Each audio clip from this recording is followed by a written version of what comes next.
নমস্কার বন্ধুরা, আপনারা সবাই দেখছেন সরকারি সংবাদ ইউটিউব চ্যানেল। বন্ধুরা, একদিকে যেমন করোনা লাফিয়ে লাফিয়ে বাড়ছে, অন্যদিকে কিন্তু পশ্চিমবঙ্গের নির্বাচনী ভোটের দফাও শেষ হয়ে আসছে। ইতিমধ্যে আমাদের পশ্চিমবঙ্গে 5টি দফার ভোট শেষ হয়েছে, বাকি রয়েছে ষষ্ঠ, সপ্তম, অষ্টম দফার ভোট।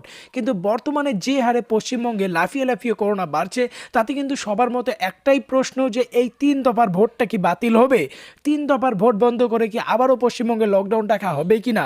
তো অবশেষে কিন্তু বন্ধুরা আজকেই নির্বাচন কমিশনের তরফ থেকে 3 দফার ভোট বন্ধ করে লকডাউন ডাকার বিষয়ে চূড়ান্ত সিদ্ধান্ত জারি করা হলো। আর এই নতুন সিদ্ধান্ত জারি হওয়ার পরে পরে কিন্তু নবান্নের তরফ থেকেও লকডাউনের সূচনা করে দেওয়া হয়। হ্যাঁ বন্ধুরা, বর্তমানে যেভাবে প্রতিদিন করোনা সংক্রমণ লাফিয়ে লাফিয়ে বাড়ছে, সেটাকে রুখতে কিন্তু অবশ্যই আমাদের লকডাউনের পথে হাঁটতে হবে। তার কারণ ভ্যাকসিন করা সত্ত্বেও কিন্তু এখনও সংক্রমণ বাড়তেছে। তো এটার জন্য অবশ্যই আমাদের দূরত্ববিধি মেনে চলতে হবে। আর এটার একমাত্র পথই হচ্ছে লকডাউন। যার জন্যই কিন্তু আজ নবান্নের তরফ থেকে লকডাউনের ব্যাপারে নতুন করে 11 দফার নির্দেশিকা জারি করা হয়, যেটা আমাদের প্রত্যেকটি রাজ্যবাসীকে মেনে চলতে হবে। তো এখানে দেখুন, প্রথমেই বলা হয় বঙ্গের শেষ 3 দফার ভোট কি একসঙ্গে? চূড়ান্ত সিদ্ধান্ত জানালো নির্বাচন কমিশন। এরই সঙ্গে বলা হয় যে সরকারি অফিসে এখন থেকে 50% হাজিরা চলবে পশ্চিমবঙ্গে। এরই সাথে নবান্নের তরফ থেকে করোনা রুখতে 11 দফার নির্দেশিকা জারি করা হয়। তো আসুন এবার দেখে নেওয়া যাক যে নির্বাচন কমিশনারের নতুন সিদ্ধান্তের সঙ্গে লকডাউনের কি সিদ্ধান্ত জানালো নবান্নর তরফ থেকে। তবে তার আগে এই ধরনের দরকারি আর গুরুত্বপূর্ণ খবর যদি প্রতিদিন জানতে চান, তাহলে কিন্তু সবার আগেই এই ভিডিওটিকে একটি লাইক করে দেবেন। এরই সঙ্গে লাল রঙের সাবস্ক্রাইব বাটনে ক্লিক করে বেল নোটিফিকেশনটা অল করে দেবেন। তো এখানে দেখুন, প্রথমেই বলা হয় যে দেশ ও রাজ্যে লাফিয়ে লাফিয়ে বাড়ছে করোনার সংক্রমণ। আর এই অবস্থায় ষষ্ঠ, সপ্তম ও অষ্টম দফার নির্বাচন ভোট একসঙ্গে অনুষ্ঠিত হতে পারে। এই ধরনের জল্পনার জাল বোনা শুরু হয়েছিল। নানান সূত্র মারফত থেকে খবর পাওয়া যায় যে আগামী 24শে এপ্রিল শেষ 3 দফার ভোট একসঙ্গেই করা হতে পারে। যদিও এই বৃহস্পতিবার বিকেলেই এই সমস্ত জল্পনায় জল ঢেলে দেয় নির্বাচন কমিশন।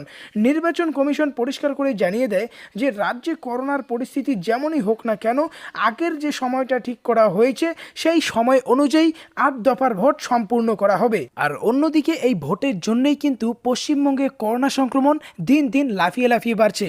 আগের দিন যেখানে সংক্রমণ 6000 গণ্ডিতে ছিল, গত 24 ঘন্টায় আমাদের পশ্চিমবঙ্গে নতুন করে সংক্রমণ ঘটে 7713 জনের শরীরে। আর যার জন্যই নতুন করে লকডাউন সম্পর্কে কিছু বিধিনিষেধ জারি করে নবান্ন। সেগুলোর প্রথমেই বলা হয়েছে গণপরিবহন জনবহুল যে সমস্ত জায়গা আছে সেই সমস্ত জায়গায় মাস্ক পরে ও দূরত্ববিধি মেনে চলতে হবে। 2 নম্বরে বলা হয়েছে সরকারি, বেসরকারি এবং ব্যবসায়িক প্রতিষ্ঠান সহ সমস্ত জায়গায় সম্পূর্ণ স্যানিটাইজেশনের ব্যবস্থা করতে হবে। এরপর বলা হয়েছে বাজার, সাপ্তাহিক বাজার, সরকারি ও বেসরকারি জায়গাগুলিতে অবশ্যই মাস্ক পরে যেতে হবে আর স্যানিটাইজেশনের প্রক্রিয়াটাকে মানতে হবে। এরপরে বলা হয়েছে দোকান, বাজার, শিল্প সব কিছুই একটা সময় নির্দিষ্ট করতে হবে। এরপরে যেটা বলা হয়েছে সরকারি অফিসগুলিতে উপস্থিতির হার যেন 50% উপরে না হয়। এরপরে বলা হয়েছে কর্মস্থল বা অফিসের দায়িত্বে যারা রয়েছে তাদের কর্মীদের মাস্ক পরা, শারীরিক দূরত্ব এই সমস্ত বিষয় যাতে মেনে চলা হয়।